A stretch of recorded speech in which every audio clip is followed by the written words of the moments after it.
Bismillahirrahmanirrahim. Mən ilk növbədə Həzrəti Zəhra salamullah əleyhanın şəhadət günləri münasibəti ilə bütün Əhl-i Beyt sevərlərə, şiələrə və azadə insanlara, Həzrəti Zəhra salamullah əleyhanın haqqını tanıyanlara və əziz tamaşaçılara dərin hüzünlə başsağlığı deyirəm. Hamımızın anasının şəhadət günləridir. Bu xanım çox müstəsna bir xanım olubdur. Təbii ki, bu barədə söhbətlər olub. Mən icazənizlə verilişin əvvəlində bir neçə kəlmə özümə vacib və lazım bilirəm. Xanımın məqamı haqqında söhbət edim. Sonra inşallah əsl mövzuya çatarıq və söhbət edərik. Çox müstəsna bir xanım olubdur. Və bütün insanlara və ələl xüsus qadınlara ülgü və örnək olaraq Allah bunu yaradıbdır. Məsələn, bizim Peyğəmbərimiz İnnə fi Rasulillahi usvətun həsənə. Bizim Peyğəmbər sallallahu aleyhi və səlləm bütün aləmə örnəkdir. Ələl xüsus bir sıra hərəkətləri və rəftarları kişilərə örnəkdir. Fatimə Zəhra salamullah aleyha da belədir. Yəni, Həzrəti Peyğəmbərlə bir növ paralel olaraq örnəkdir. Və digər imamlara nisbət bu xanımın üstünlüyü vardır. Əlbəttə, Həzrəti Əli əleyhissalam barədə bunu demək olmaz. Amma digər imamlar barədə şübhəsiz xanımın üstünlüyü vardır. Və bəzi yerlərdə də hətta bu xanımın maraqlıdır. İndi mən deyirəm, siz görüm necə çıxarış edəcəksiniz. Xanımın ləqəbi Muhaddəsədir də. Muhaddəsədir. Peyğəmbər sallallahu aleyhi və səlləm dünyadan gedəndən sonra buna Həzrəti Cəbrail nazil olurdu. Bəli, danışırdı. Bununla danışırdı və Həzrəti Əli əleyhissalam da nə edirdi? Orada həm eşidirdi və yazırdı. Yəni, bu mələki görürdü, Həzrəti Əleyhisselamı eşidirdi. Yəni, bəzi, necə deyirlər, imtiyazlar da burada var. Bunun biz Həzrəti Zəhranın salamun aleyha lazımdır. Ən azı bəxt evinə getdikdən sonra, Həzrəti Əleyhisselamın evinə getdikdən sonra onun bütün hərəkətlərin özümüz üçün ülgü və örnək edək. Ola bilsin desinlər ki, qardaşım, 14 əsr bundan qabaq olan insanın rəftarlarını necə özümüzə ülgü edə bilək? Məsələn, siz deyirsiniz ki, Həzrəti Zəhra salamullah aleyhanın cehiziyyəsi 17 qələm idi, 15 qələm idi, nə bilim, qabı saxsıdan idi. Yaxşı, indi ki, həmin dövr deyil. Bəli, onlar mistaq və xarici predmet baxımından siz deyən kimidir. Bəli. Amma o sadəlik baxımından fərq etmir hansı əsr olsun. O insanlıq baxımından fərq etmir hansı əsr olsun. Ərlə davranmaq baxımından, uşaq tərbiyəsi baxımından fərq etmir hansı əsr olsun.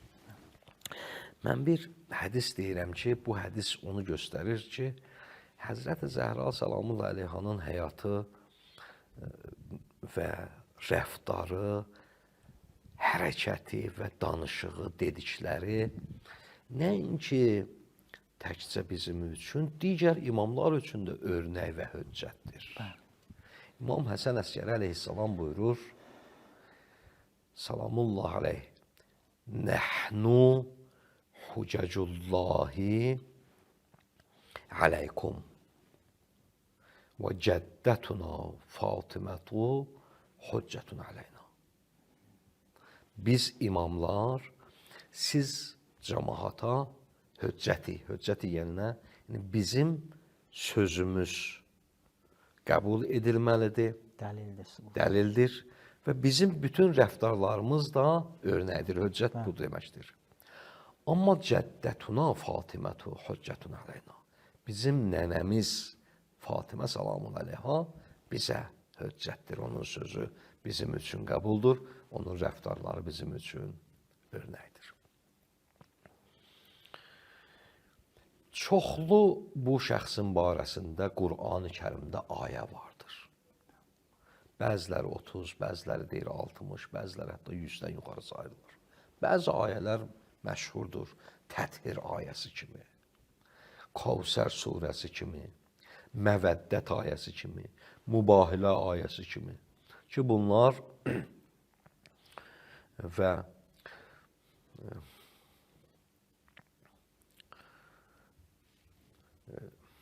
İtham ayəsi kimi İnsan surəsinin bəli 8-ci ayəsi olmalıdır. Və yut'imunət-ta'am ala hubbihi miskinən və yetimən və əsira. Yəni bu saydığım ayələr Sünni və Şiə arasında yekdil olaraq qəbul olunub ki, Həzrəti Zəhranın barəsindədir. Məqamının üstünlüyünə. Məqamının, çünki Qur'an-ı Kərim bunun barəsində ayə gətiribdir, söz deyibdir bunun barəsində. Ustad, hələ siz ayələri işarə ediniz. Bəzi müştərək hədislər də var, hər iki qaynaqda, mənbəydə var. Həm əhl-i sünnətdə, Fatimənin məqamı haqqında, həm Şiədə var. Məsələn, Təthir ayəsində, yəni bir nəfər mən görməmişəm inkar eləsin ki, Həzrəti Zəhra Təthir ayəsi ona şamil olmasın. Və həmçinin Məvəddət ayəsi. Məvəddət ayəsi. Və bu dediyim kimi Mübahilə ayəsi. İnsan surəsində olan 8. İnsan surəsinin çoxlu ayələri, hətta 18 ayəsi deyirlər. Biz ən az götürək bu 5-dən 8-ə qədər olan ki, əbrarın xüsusiyyətini sayır. Sonra buyurur, yut'imunət-ta'ama ala hubbihi miskinən və yetimən və əsira. Hamı qəbul edir İbn Teymiyyədən başqa bu ayəni. İbn Teymiyyənin burada xəbisliyi görünür. İbn Teymiyyə ki, buyurur ki, bu Məkkə ayəsidir, Məkkədə nazil olub. Halbuki ayənin əvvəli, ayənin sonu və müxtəlif onun kənarında olan hədislər göstərir ki, ayə Mədinə ayəsidir və Həzrəti Fatimə Zəhra salamun aleyhə, Həzrəti Əli əleyhissalam, Həzrəti İmam Həsən, İmam Hüseyn və Fizzənin barəsindən nazil olub. Ayə xarici qəziyyədir. Yəni, xaricdə olan bir hekayəni nəql edir. Hekayəni nəql edir, bəli. Bu Həzrəti Zəhra salamun aleyhanın məqamı. Mən bir elə burada indi biz bu məqamları deməklə nə demək istəyirik? Mən düşünürəm, ehtiyac var, gərək, yəni haqqıdır bizim boynumuzda deyək. Amma bu söhbətdən bir nəticəmiz olsun. Yəni bu məqam sahibindən biz bir nəticə götürək. Mən də elə bu İnsan surəsinin bu ayəsinə toxunum, bunun barəsində bir örnəyimiz olsun. O da budur ki, Həzrəti Zəhra salamullah əleyha özündən qabaq ümməti düşünürmüş, özündən qabaq başqasını düşünürmüş. Hədis də var ki, hətta xəstəlik zamanında qonşuların dua edirdi, kənarların dua edirdi. Həzrəti Zeynəb salamullah əleyha deyir ki, ana bəs özvün daha çox ehtiyacın var bu dəqiqə. Özvə də bir yetiş. Orada buyurur ki, əl-caru summəddar. Birinci qonşular evdən kənar, sonra evin içi. Amma bizim dilimizdə həmişə bu əzbərdir ki, Azər müəllim, yəni birinci evin içi, sonra çölüdə. Amma Əhl-i Beytin hər rəftarında, Həzrəti Zəhranın rəftarında xeyr. Birinci başqaları, sonra özünüz. Ona görə də burada, indi mən istəmirəm bu ayənin barəsində çox danışam, vaxtımızın çoxunu alar. Bu İnsan surəsinin bu ayəsində bu xanım Zəhra salamun aleyha oruc olur 3 gün. Həzrəti Əli İmam Həsən İmam Hüseyn və Fizzə ilə birlikdə ki, nəzr etmişdilər və heç nələri də olmur. Həzrəti Əli əleyhissalam un, buğda borc edir və gətirir Həzrət Zəhra salamun əleyha bunu 3 yerə bölür. 3 gün oruc nəzr edirlər uşaqlarda sağalması üçün. Hər gün iftar süfrəsini açanda Allah bunları bu cür imtahan edir. Bir miskini göndərir, ikinci gün bir yetimi göndərir, üçüncü gün bir əsiri göndərir. Əllamə Təbatabai buyurur, bu əsir ki var, kafirdir. Kafirdir. Müşrikdir, müşrik. Çünki o zaman müsəlmanların əsri yox idi. Müsəlmandan əsir olmaz ki. Əsri müşrikdən olmalıdır. Necə ki, müsəlman yetiminə, müsəlman miskininə öz iftarını verdi, müşrikə də öz iftarını verdi. Yəni, bir insan olaraq fərq qoymadı. Bu, Həzrəti Zəhranın bizə verdiyi töhfədir. Ki, yəni, əgər bir nəfər ehtiyaclıdırsa, ona yardım etmək yaxşıdır və düzgündür. Məxsusən sənə ağız açar. Daha burada yox, bu mənim qardaşımdır, bacımdır, oğlumdur, xeyr. Və digəri kənardır, yox. Yəni, Həzrət Əleyhisselam Maliki Misrə göndərəndə Maliki Əşdəri nə dedi? Dedi ki, 2 cür orada insanlar, bəziləri əxun ləkə fi dinik, bəziləri sənin dinində qardaşındılar, bəziləri sənin dinində də qardaşın olmasılar, xilqətdə səndən qardaşdılar. Bir məsələ budur ki, Həzrəti Zəhranın yəni ölüm anlarında da o digərlərin, qonşuların yaddan çıxarmırdı. Bir hədis oxuyum ki, mən səmiə munadin yunadi ya ləl muslim və ləm yucibhu fəleysə bi muslim. Həzrəti Əhl-i Beyt əleyhissalatu vəssalamdan bu hədis nəql olunub ki, əgər bir şəxs munadinin, yəni bir şəxs çağır çəkir ki, mənə kömək edin, mənə yardım edin, boğuluram, zülm altında qalmışam, eşidə və ona kömək etməyə buyurur, o müsəlman deyil. Həzrət Zəhra salamullah aleyha sanki eşidirdi qonşularının ehtiyacını. Çox mühümdür. Bəzən biz görə-görə, bu dünyada yaşayırıq da, görə-görə ki, mənim qonşum hansı haldadır, mənim dostum hansı haldadır. Heç sanki daşdı, dəbərmir. Bəli, siz buyurduğunuz kimi daşdı, dəbərmir. Yəni, mənə toxunmasınlar, mənim olsun. Bu Əhl-i Beytin, əgər Həzrəti Zəhranı tanıyırıqsa, ona görə də buyururlar ki, onun Qədr gecəsinin barəsində buyururlar, hər kəs Həzrəti Zəhranın düzgün tanıya, haqqı mərifətə, mərifətin haqqın düzgün tanısa, ədrəkə leylətəl qədr. Qədr gecəsinin də haqqın tanıyıb, düzgün tanıyıb. O qədər ağırdır onun haqqını tanımaq. Bu, belə deyil, yəni Həzrəti Zəhra salamun aleyha bəzən çatmır bizə ki, necə ola bilər? Yəni, bu, başqalarının özündən öndə görür xidmətdə. Əhl-i Beyt bu cür olublar. Əhl-i Beyt xidmətlə tanınıblar. Mənim bugünkü verilişin əvvəlində Həzrəti Zəhra salamun aleyhanın bu şəhadət gecələrində olan özüm üçün nüsxəm və reseptim budur. Ki, mən bacarım, özümdən öncə digərlərin görüm. Özümdən öncə də görəməsəm, özümlə bərabər görüm. Belə olmasın ki, mən bu günləri görüm, dünyanın müxtəlif yerlərində cəmaət ac yaşayır, qonşum ac yaşayır.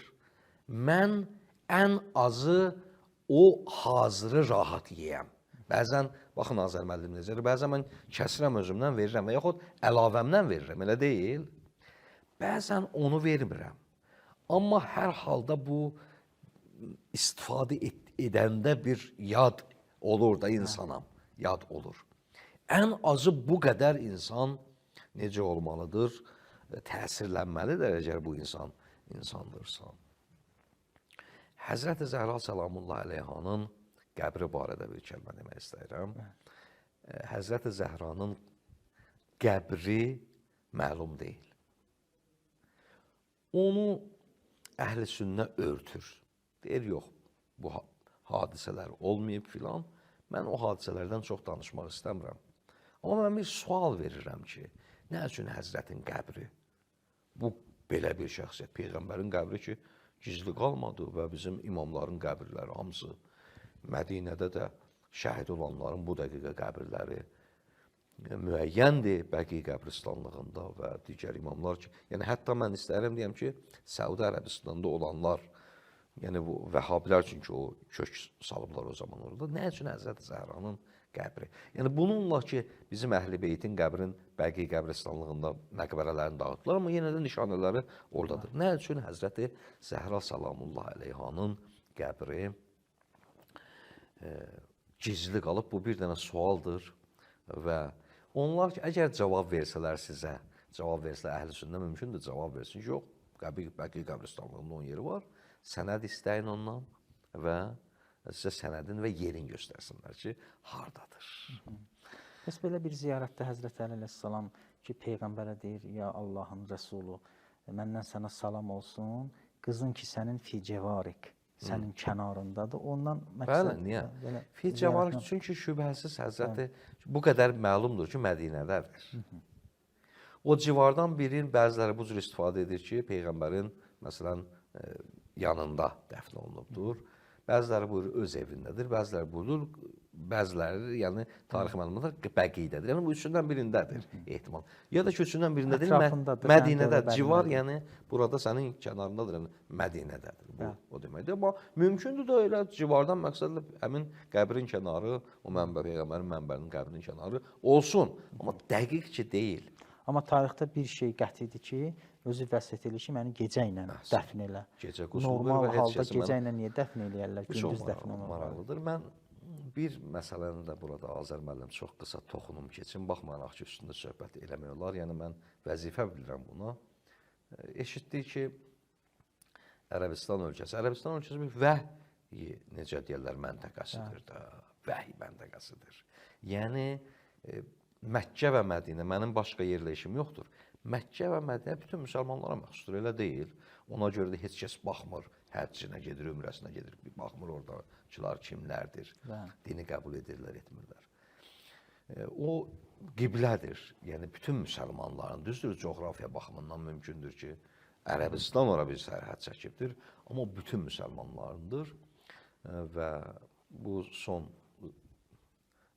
xəbərlərdəndir ki, çox təəssüflər olsun, Riyazda bir festival keçirilir, musiqi festivaldır, konsertdir və Məkkəyə olan hörmətsizlik, bu torpağa olan hörmətsizlik, bilmirəm bu barədə məlumatınız oldu, olmadı və ümidvaram ki, inşallah bu barədə müsəlmanlar ayıq olacaq və öz fikirlərini bildirəcəklər. Çox pis bir hərəkətdir və bütün müsəlmanlara yox, ilk növbədə bu torpağın özünə təhqirdir və biz gözləyirik ki, vəhabilər və vəhabi şeyxləri də öz fikirlərini bildirsinlər, öz qınaqlarını göstərsinlər.